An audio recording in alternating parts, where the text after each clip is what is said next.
لیکن اگر کوئی شخص اس لیے عمل کرتا ہے کہ لوگ میرے عمل کو دیکھ کر عمل کریں، کہ اس کا یہ عمل تو عین دعوت ہے، اس کے عمل عین دعوت ہے، اور اتنا ہی نہیں بلکہ اس کے عمل کا اجر اتنا زیادہ بڑھا دیا جائے گا کہ تمام اس کو دیکھ کر عمل کرنے والوں کا سب کے عمل کا اجر بھی اس کو ملے گا، سب کے عمل کا اجر اس کو ملے گا۔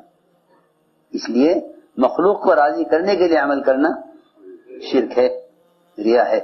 مخلوق کو دکھانے کے لیے عمل کرنا ریا نہیں ہے۔ ابوبکر رضی اللہ تعالیٰ عنہ تلاوت کرتے تھے اور زور سے کرتے تھے، ان کی آواز کی وجہ سے عورتیں اور بچے مشرکین کے وہ ان کی آواز سن کر جمع ہو جاتے، وہ تلاوت سنتے، قرآن سنا کرتے تھے، کیونکہ قرآن اتنی مؤثر دعوت ہے کہ بہت سے مشرکین وہ ہیں جو صرف قرآن سن کر اسلام میں داخل ہوئے، صرف قرآن سن کر اسلام میں داخل ہوئے۔ بہت سے مشرکین ایسے ہیں جن کو آپ نے کچھ نہیں سمجھایا، صرف قرآن پڑھ کر سنایا، قرآن سن کر اسلام میں داخل ہو گئے۔ یہاں تک فرمایا وَإِنْ أَحَدٌ مِّنَ الْمُشْرِكِينَ اسْتَجَارَكَ فَأَجِرْهُ حَتَّى يَسْمَعَ كَلَامَ اللَّهِ، کوئی مشرک اگر تم سے پناہ چاہے تو مشرک کو پناہ دے دو تاکہ وہ تمہارے ماحول میں رہ کر قرآن سنے، حَتَّى يَسْمَعَ كَلَامَ اللَّهِ، مشرک کو بھی پناہ دو تاکہ وہ قرآن سنے، اس کے کان میں قرآن کا پڑھنا یہ اس کے دل کو کھول دے گا ہدایت کے لیے، اگر اس کے مقدر میں ہدایت ہے۔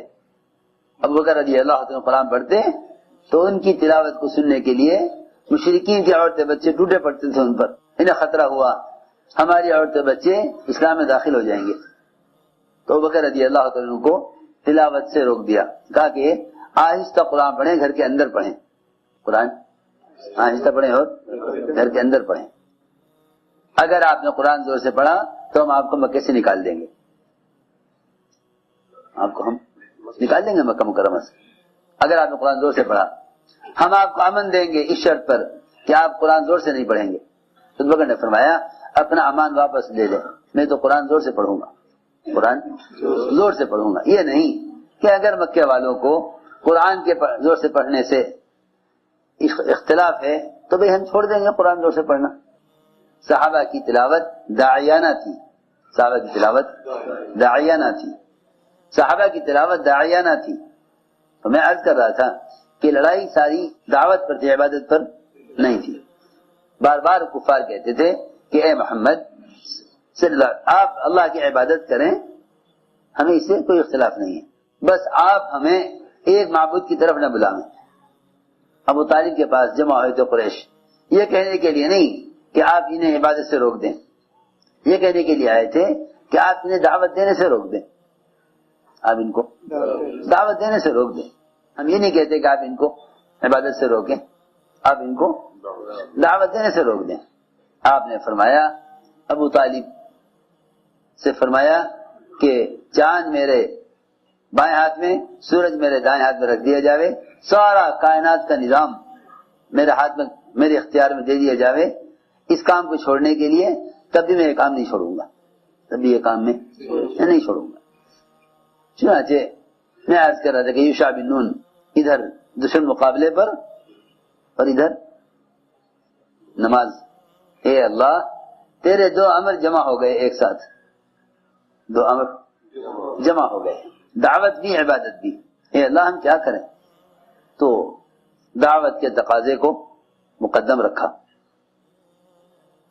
دعوت کے تقاضے کو مقدم رکھا، اور اللہ سے کہا کہ اس سورج کو یہاں روک دے، سورج کو یہاں روک دے، کیونکہ ہم بھی مامور ہیں تیرے اور سورج بھی مامور ہے، دونوں تیرے حکم کے تابع ہیں، فرق یہ ہے کہ ہم تیرے لیے ہیں، سورج ہمارے لیے ہے، فرق یہ ہے کہ ہم تیرے لیے، سورج، اتنا بڑا فرق ہے۔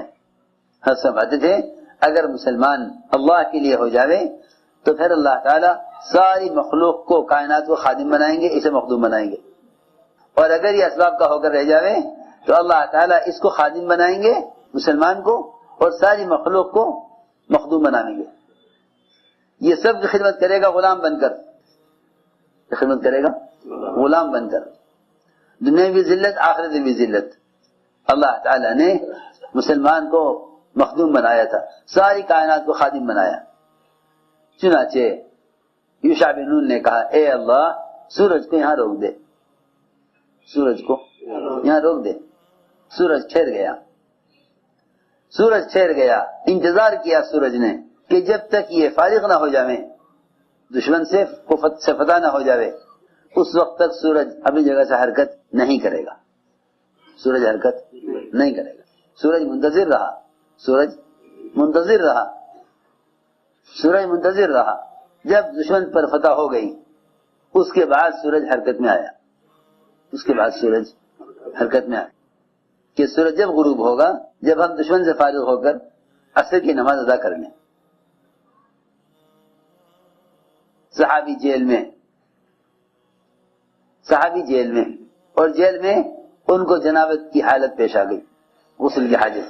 اے اللہ مجھے نماز پڑھنی ہے، یہ نہیں کہ میں نماز کا مکلف نہیں ہوں.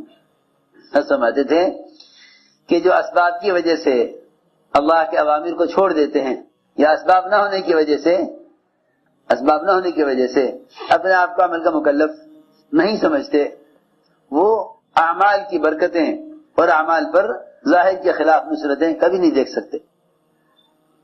جو اسباب کی وجہ سے اعمال کو چھوڑ دیں گے، مثلا وہ یوں کہتے کہ میں تو جیل میں ہوں، یہاں پانی کا انتظام نہیں ہے، پانی کا انتظام نہیں ہے اور میں جیل میں ہوں. جان کا بچانا فرض ہے. اس زمانے میں مسلمان دین کو ضائع کر کے جان مال کے بچانے کو فرض سمجھتا ہے، حالانکہ دین کا ضائع کرنا وہ جان و مال کو باوجود ساری کوشش کے ضائع کرا دے گا. یہ جان و مال کی حفاظت کو دین کے مقابلے میں فریضہ سمجھتے ہیں کہ جان کا بچانا فرض ہے. جان بچانا فرض ہے. سنو تو صحیح کیسا عجیب قصہ ہے. یہ سوچتے صحابی کہ جان بچانا فرض ہے، یہ نہیں سوچا کہ جان بچانا فرض ہے، بلکہ یہ خیال کیا کہ نماز کو بچانا فرض ہے. نماز بچانا فرض ہے، نماز ضائع نہ ہو جائے. یہ نہ کہا جان بچانا فرض ہے، یہ سوچا کہ نماز ضائع نہ ہو جائے. جیلر سے کہا کہ ہمیں غسل کے لیے پانی چاہیے. اس نے کہا کہ غسل کا پانی نہیں ملے گا، پانی صرف پینے کے لیے ملے گا، پانی صرف پینے کے وقت پانی ملے گا، اس کے علاوہ غسل کے لیے پانی نہیں ملے گا. ہمارا جیسا کوئی ہوتا نکما یہ کہتا کہ بھئی میں کیا کر سکتا ہوں، میں تو مجبور ہوں، میں تو مجبور ہوں. اس زمانے میں جتنے بھی اللہ مجھے معاف فرمائے ساری دنیا میں بکھرے ہوئے مسلمان ہیں. جب باطل کی طرف سے شریعت کے خلاف کوئی قانون آتا ہے تو مسلمان یہ کہہ کر بے فکر ہو جاتا ہے کہ ہم تو مجبور ہیں، ہم کیا کر سکتے ہیں. حالانکہ اگر اللہ کے امر کو پورا کرنے کے لیے قائم رہتے تو اللہ رب العزت ساری سلطنتوں کو، سارے حکام کو ان کے سامنے مجبور کر کے دکھلاتے کہ مجبور مسلمان نہیں ہے، مجبور تو ان کے علاوہ جتنی بھی شکلیں باطنی شکلیں ہیں وہ سب مجبور ہیں، ان کے مقابل ان کے سامنے سب مجبور ہیں. ورنہ اس زمانے میں مسلمان مجبور ہے. اور بات یاد رکھو کہ مسلمان دعوت اللہ کے بغیر اللہ کیا معذور نہیں سمجھا جائے گا، اللہ کیا معذور نہیں سمجھا جائے گا. صحابی نے یہ نہ کہا کہ بھئی جب پانی نہیں ہے تو غسل نہیں ہے، غسل نہیں ہے تو نماز نہیں. اے اللہ مجھے تو نماز پڑھنی ہے، مجھے تو نماز پڑھنی ہے. اے اللہ مجھے تو نماز پڑھنی ہے، تو کر انتظام. اللہ کی شان. جیلر نے کہا کہ پینے کا پانی ملے گا صرف. صحابی نے کہا کہ تم مجھے